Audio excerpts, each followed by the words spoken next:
Bahujan Samaj party Morshi तालुक्याच्या वतीनं उपविभागीय अधिकारी मोर्शी यांना निवेदन देऊन महाराष्ट्र विशेष जनसुरक्षा कायदा रद्द करण्याची विनंती निवेदनातून करण्यात आली।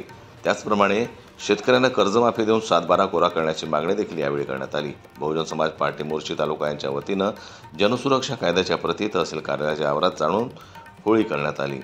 उपस्थित कार्यकर्त्यांनी सरकारच्या विरोधात घोषणा देऊन जनसुरक्षा अधिनियमाचा निषेध करण्यात आला। हा काळा कायदा लवकरात लवकर रद्द करण्यात यावा व शेतकऱ्यांचा 7/12 देखील कोरा करण्यात यावा, अन्यथा बहुजन समाज पार्टीच्या वतीनं तीव्र आंदोलन करण्यात येणार असल्याचा इशारा यावेळी देण्यात आला। शेतकऱ्यांच्या कर्जमाफीचा मुद्दा जो वारंवार लोक उचलतात, अनेक राजकीय पक्ष सरकार सुद्धा शेतकऱ्यांच्या कर्जमाफीचा मुद्दा घेतं आणि तो मुद्दा वाऱ्यावर सोडतं।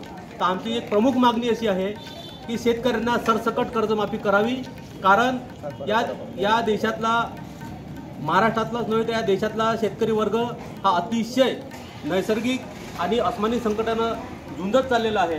त्यांचं उत्पन्न अगदी तोकळं होत आहे आणि त्यामुळं शेतकऱ्यांचा 7/12 हा कोरा करावा अशी आमची प्रमुख मागणी आहे। सरकारनं ही मागणी गांभीर्यानं घ्यावी अशी आम्ही सरकारला या निवेदनातर्फे विनंती करतो। निवेदन देतेवेळी बहुजन समाज पार्टी मोर्शी विधानसभा पदाधिकारी आणि कार्यकर्ते मोठ्या संख्येने उपस्थित होते।